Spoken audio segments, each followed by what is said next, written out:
Hallo, liebe Käferfahrer. Das alte ägyptische Sprichwort hat recht. Vom Boomer lernen heißt Siegen lernen. Und warum? Weil der Boomer euch was von früher erzählen kann. Jetzt höre ich schon wieder die Klagen. Jede Generation kann was von früher erzählen. Der Opi erzählte was über Stalingrad, Fatih erzählte was von Woodstock und der Boomer erzählt halt ständig was aus den 80er Jahren. Ja, prinzipiell richtig. Aber wenn man heute aufmerksam durch die Hut geht, dann hat man ja den Eindruck, dass sich weite Teile der jungen Bevölkerung nur noch in Grunz- und Zischlauten unterhalten. Und da ist Geschichten erzählen ein bisschen schwierig. Deswegen muss der Boomer wieder ran. Und der Boomer erzählt euch heute etwas aus den späten 70er Jahren. Da gab es nämlich im Werbefernsehen zwischen den Mainzelmännchen eine Werbung von Volkswagen. Und zwar ging die so. Ein Mann fuhr mit seinem Käfer vor und stieg aus und wollte die Tür schließen und nicht richtig zu. Nein, nicht richtig zu. Dann beginnt er sich schon zu ärgern. Dann erinnert er sich, er öffnet das Kurbelfenster einen kleinen Spalt und die Tür geht perfekt zu. Diese Werbung endete an der Stelle, weil jedem Zuschauer damals klar war, was VW damit sagen wollte. Nämlich, diese Dichtung hier ist von hervorragender Qualität und das Auto selber auch. Das Auto selber und die Dichtung ist so dicht, dass die komprimierte Luft beim Zudrücken der Tür nicht entweichen kann und deswegen sich die Tür nicht richtig schließt. Und erst wenn man hier den Spalt ein bisschen öffnet, dann kann die Luft hierdurch entweichen und dann geht die Tür zu. Es war ein Qualitätsbeweis. Sprung in die Gegenwart. Gestern Abend surfe ich so ein bisschen in den verschiedenen Teile-Shops herum und finde extra dünne Moosgummidichtungen für leichtes Schließen von Türen und Hauben, weil das würde ja nerven, dass die Tür sich immer so schlecht schließen lässt, wenn man eine neue Dichtung drin hat. Herr, wirf Hirn vom Himmel. Wir steigen jetzt mal ein bisschen in das Thema Gummi rein. Schaut mal her, das hier ist eine Fensterdichtung. Die ist relativ fest, die ist aus schwarzem Material, man nennt es deswegen Schwarzgummi. So ein Fenster, das ist starr, das bewegt sich nicht. Darf sich natürlich auch nicht bewegen und deswegen ist das hier relativ fest. Die Tür, die geht die ganze Zeit auf und zu und immer wieder von neuem muss sich diese Türdichtung anschmiegen, damit es hier keine Windgeräusche gibt und damit keine Regenschauer in den Wagen kommen. So sieht die Dichtung neu aus.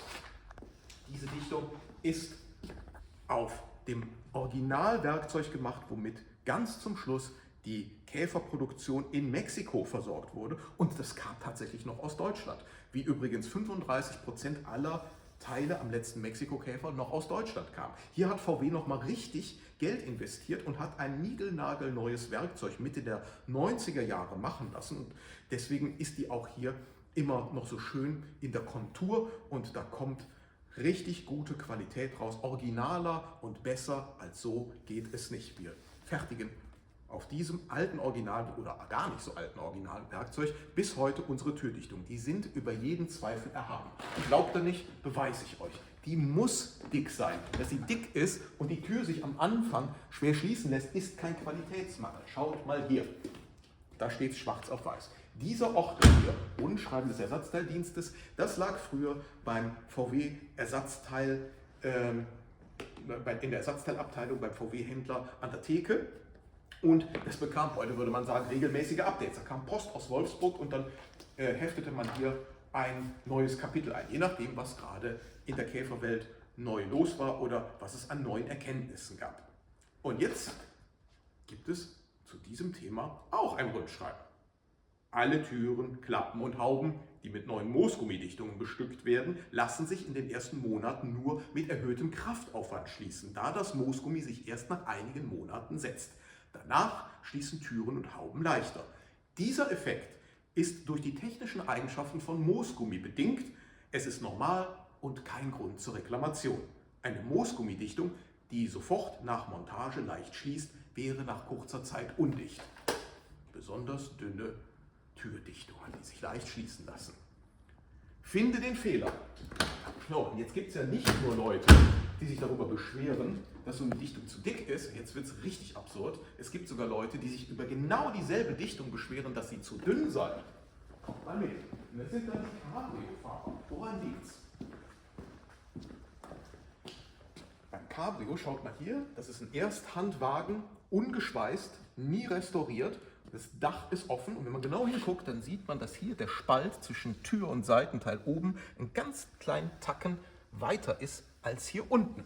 Und wenn wir jetzt das Dach schließen würden, dann würde sich dieser Spalt etwas schließen und dann wäre es hier oben etwas schmaler als da unten. Und das liegt jetzt nicht daran, dass das Auto besonders schlecht ist, das liegt daran, wie Karmann damals gearbeitet hat. Karmann war eben im Gegensatz zu VW eine Manufaktur, eine Klitsche, eine Hinterhofbude, böse gesagt. Und von Wilhelm Karmann ist das böse Wort überliefert: Meine Autos sind nicht für die Ewigkeit gebaut. Es war ein 60er, 70er Jahre Produkt. Heute würde das nicht mehr durchgehen und VW hätte damals auch so nicht gearbeitet, aber Karmann war halt der Spezialist, der das Cabrio baute. Und je nachdem, ob jetzt das Dach auf ist oder zu, erscheint diese Dichtung zu dick oder zu dünn. Da kann aber ja die Dichtung nichts für. Die ist perfekt. Das Auto hat halt Mängel. Mängel ab Werk.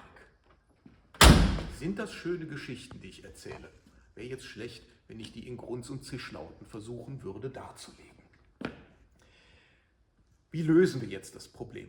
Ganz einfach, ihr verschrottet euer böses SUV und nehmt einfach den Käfer, um damit zur Arbeit, zum Kindergarten und ins Altenstift zu fahren, wo ihr den Boomer besucht. Und wenn ihr das Auto jeden Tag benutzt, was meint ihr, wie schnell sich dann hier so eine Moosgummidichtung setzt?